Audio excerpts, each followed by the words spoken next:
Hi friends, എല്ലാവർക്കും പുതിയ വീട്ടിലേക്ക് സ്വാഗതം. നമ്മൾ പുതിയൊരു പുസ്തകത്തെ കുറിച്ചാണ് പറയാൻ വന്നിരിക്കുന്നത്.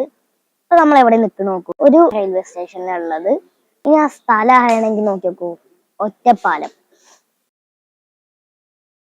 ഇതെന്റെ ഞങ്ങളിപ്പോ ഒറ്റപ്പാലത്താണുള്ളത്. അപ്പൊ ഇപ്പൊ നമ്മൾ നിൽക്കുന്നത് ഒറ്റപ്പാലം റെയിൽവേ സ്റ്റേഷനിലാണ്. എനിക്ക് ഇവിടുന്ന് ഒരു യാത്ര ഉണ്ട്. ഞാൻ ഇവിടേക്ക് വന്നപ്പോ എന്തായാലും ഞാൻ വായിച്ചൊരു ബുക്കിന്റെ റിവ്യൂ ചെയ്യാന്ന് വിചാരിച്ചു. കാരണം അതുമായിട്ട് ബന്ധപ്പെട്ടിട്ട് പുസ്തകത്തിന് ഒരു ബന്ധമുണ്ട് കേട്ടോ. റെയിൽവേ സ്റ്റേഷനും ഇതുമായിട്ട് ബന്ധം നിങ്ങൾക്ക് ഈ പേര് കണ്ടാൽ മനസ്സിലാവും. GS ഉണ്ണികൃഷ്ണൻ, ഞാൻ പറയാറുണ്ടല്ലോ, GS ഉണ്ണികൃഷ്ണൻ മൂന്നാമത്തെ പുസ്തകം, ഒന്ന് കോഴിപ്പായും തീവണ്ടി, കത്തിരിക്ക കഥകൾ, പിന്നെ ഒരു പാവം കോവന്റെ കഥ. ഇതും വൈജ്ഞാനികമാണ് കേട്ടോ. എല്ലാ കഥകളും പറയുന്ന പോലെ തന്നെ നമ്മൾക്ക് അറിവ് തരാനായിട്ട് ഒരാള് നമുക്ക് കഥ പറഞ്ഞു തരണ പോലെയാണ്. കത്തിരിക്ക കഥകളിലും ഇതിലും കോഴിപ്പായും തീവണ്ടിയില് ഒരു മുത്തശ്ശനാണ് ട്രെയിനിൽ ഒരു ഫാമിലി പോകുമ്പോൾ അതിലത്തെ കുട്ടികൾക്ക് ട്രെയിനിന്റെ കുറെ കഥകൾ പറഞ്ഞു കൊടുക്കുകയാണ്. കോഴിപ്പായും തീവണ്ടി എന്ന ബാലസാഹിത്യ കൃതി തീർത്തും വ്യത്യസ്തമായ വായനാനുഭവമാണ് ഓരോ കുട്ടിക്കും പകർന്നു തരിക.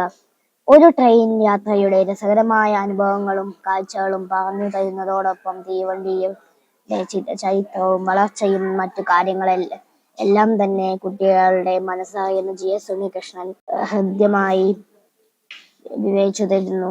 ഒരു വേനലവധിക്ക് കുടുംബത്തോടൊപ്പം ഡൽഹിക്ക് വിനോദയാത്ര തിരിക്കുന്ന അമ്മുവിന്റെയും പിച്ചുവിന്റെയും കാഴ്ചകളിലൂടെയാണ് ഈ കൃതി അനാവൃതമാകുന്നത്.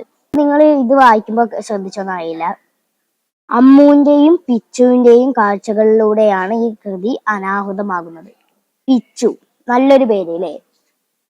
അപ്പോ പിച്ചുവിന്റെ എന്ന് പറയുമ്പോൾ നമുക്ക് നല്ല അറിവ് തരുന്ന കഥകളാണെങ്കിലും ഇത് നമുക്ക് വായിക്കാൻ രസകരമായിട്ട് തോന്നാൻ വേണ്ടിയിട്ട് ഒരുപാട് നല്ല നല്ല പേരുകളും നമുക്ക് ചിരി വരുന്ന പേരുകൾ അല്ലെങ്കിൽ നമുക്ക് ഇഷ്ടപ്പെടുന്ന വാക്കുകളും ഒക്കെ ചേർത്തിട്ടാണ് GS ഉണ്ണികൃഷ്ണൻ നമുക്ക് വേണ്ടി ഈ ബുക്ക് രചിച്ചിരിക്കുന്നത്.